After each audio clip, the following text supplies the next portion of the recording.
Hey everybody, this is Mike. I'm back again, and I just did the video for the matched grip slash German grip hand technique video. And now I'd like to tackle this left hand of traditional grip. This was actually the first grip I learned as a really young guy at 6 years old because my dad learned to play traditional grip, and he said, hey, that's how everybody needs to learn how to play, and you're going to learn how to play traditional grip. Now, the interesting thing is I'm a left-handed person, so he actually taught me the exact same traditional grip, just in reverse. So my left hand is my match grip hand, and my right hand is my traditional grip hand. If you're watching the video and you're getting confused about that, that's what's going on. Okay, but I am going to refer to this traditional grip hand as the left hand, even though it's not actually my left. So traditional grip is, first I will tell you that right now in 2018, if you have students that don't need to learn traditional grip, don't bother with it. Because realistically, anything they're going to do drumming wise outside of school isn't going to require them to know traditional grip. Now, if they're in a marching band where they have to play traditional grip, then absolutely you have to kind of tackle this and get it right. But it's really easy for kids to mess up. As well as I've seen a lot of really bad left hands and adult guys that have been playing for a long time. And it's just because nobody said, hey man, this is how you do this right. So first of all, let me talk to you about why traditional grip exists. I think most of you who play know the story that this grip comes from when in the Civil War and the Revolutionary War, when drummers were in the army and they strapped a snare drum to their body and let it hang.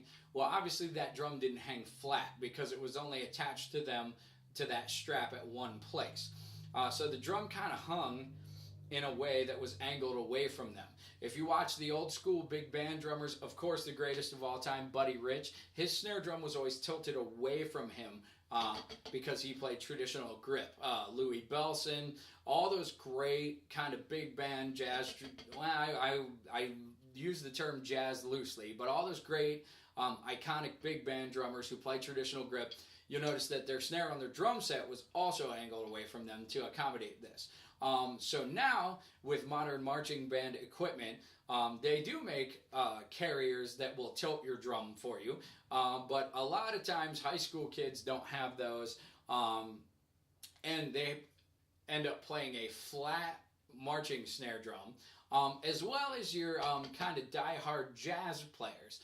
They like this traditional grip because it is tradition, because Tony Williams played traditional grip, and a lot of the best players in the world of jazz still do play, and it's a good grip for those settings. So let's get into this. First, your right hand is just the exact same as your match grip. So if I was playing a regular match grip pair of sticks, quick recap, thumb is on the stick as if you were putting a thumbprint on the stick pointing towards the tip of the stick. Okay? Hand lays flat. There's no space between the thumb and the first finger. No light in there. And you got your right hand down, just like you would learn match grip. Now, the traditional grip. This is the easiest one for people in general to go wrong with. Okay? Especially when you're playing a flat drum because it feels kind of funny.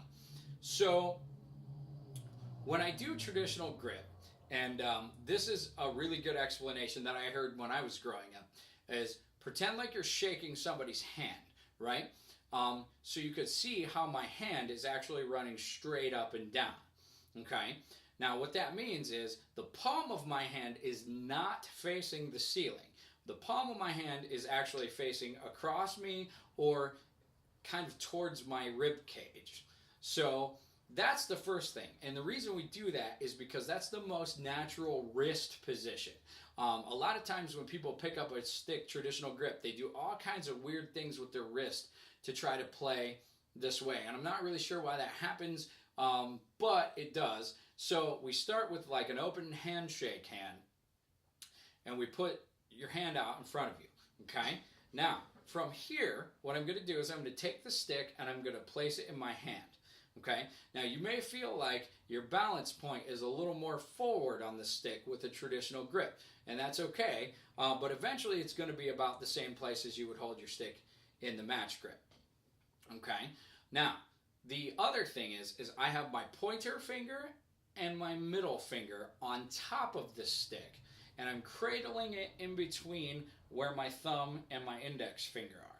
So what I'm going to do is I'm going to curl this index finger around the stick, and I'm going to touch it with my thumbprint on the small knuckle below my fingernail on my pointer finger. And then I'm going to lay my middle finger over top of that stick as well. Okay, so my palm is still facing in towards my body, and in this grip, my thumbnail stays on the top. Okay, the other thing to point out is that my thumb and the little knuckle below my nail on my pointer finger are touching. I'm touching them together, and I'm at no point going to let that touching break while I'm playing. Somebody told me once it's like making a T shape with your thumb and your index finger. But you can see that. That's hard to get in the camera. Okay. And I'm going to drop the sticks in the middle of the drum, just like I would any other time. Now, another important thing is the approach of the stick. So the angle of the stick from your hand to the playing surface, okay? Especially when we're playing a flat drum. Now, keep in mind, this was meant to be played on an angled drum. If we're playing a flat drum, that's something we have to be conscious of. Okay, so both beads of the sticks are in the center of the pad or the drum, and the angle this way, top to bottom, that my sticks are approaching the playing surface has to be the same to get the most even sounds out of both hands. Okay, so when I play, I can play everything I can play match grip, traditional grip. I do recommend that if you know one of your students is going to have to learn traditional grip, say in their high school marching band, but you have them as a beginner, start them with traditional grip. And the reason I say that is because it's very much easier to go from traditional grip for a student to match grip later, as opposed to starting with match grip and learning a whole new grip for their left hand. First of all, most people are right-handed, and they already don't like to use their left hand when they play. I'm sure a lot of teachers out there will tell you how much they work left hands with students. The other thing is that your right hand is already in match grip. So it's a really easy explanation when you go from traditional grip to match grip, because all you say is take your left hand and make it the exact same as your right hand. And they tend to understand that. Of course, you got to work a couple lessons here and there, a couple pointers on getting those hands to match up perfectly in the match grip once you get them there. But if you have a choice, start them with traditional grip snare drumming and later move them to match grip, as opposed to trying to just throw traditional grip at them kind of in the middle of their learning curve as a drummer. Okay, so the big things about traditional grip are, again, keeping your thumbprint right the center of your thumbprint and that really small knuckle just below your pointer fingernail touching each other. Okay, now the other two fingers are kind of curled under. It's been said to me, pretend like you're holding a golf ball in your hand. And if you have a golf ball, you can put a golf ball in the palm of your student's hand to get them to kind of naturally curl their ring and their pinky finger around, so that they can stay relaxed and get the most out of this grip. So traditional grip, the biggest mistakes I see are what I call the flat palm, which is where they have their fingers in the right places, but their palm is facing the ceiling. And that's not good, because that strains out a lot of really small muscle groups when you're trying to play notes, as well as it kind of facilitates for this evil thumb-only traditional grip thing that a lot of people end up doing.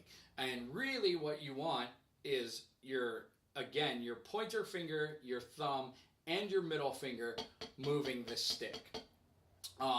You know, and it's really a wrist turn, as if you were turning a doorknob open or closed. But that's what you want on your traditional grip hand, your left, or if you're a lefty like me, your right hand. I do use both grips regularly. I just use match grip a lot more than traditional grip these days because I play a lot of louder amplified music.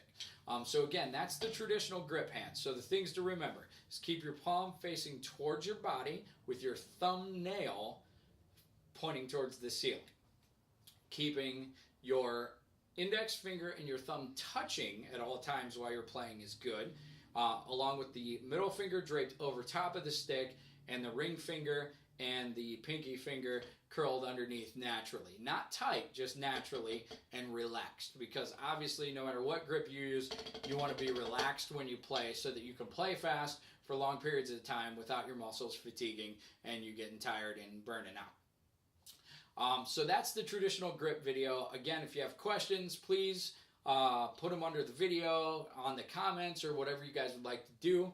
But hopefully that helps you with any traditional grip issues you might have. Thanks for watching, and I'll see you guys soon.